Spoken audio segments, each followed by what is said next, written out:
আদিবাসী পড়ুয়াদের হোস্টেলে থাকা খাওয়ার ভাতা বাড়ালো সরকার। 1800 টাকার পরিবর্তে ভাতা বেড়ে এবার হলো 3300 টাকা। বাঁকুড়ার হুল দিবসের অনুষ্ঠান থেকে ঘোষণা মুখ্যমন্ত্রীর।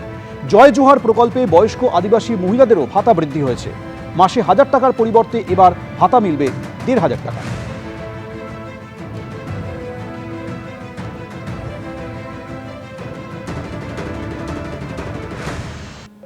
আদিবাসী হোস্টেলগুলোতে যে ছাত্রছাত্রীরা থাকেন তাদের খাদ্য ভাতা 1800 টাকা বাড়িয়ে আমরা আগস্ট মাস থেকে আমরা 3300 টাকা করে তাদের খাদ্য ভাতা করব, এই সিদ্ধান্ত আমরা গ্রহণ করেছি।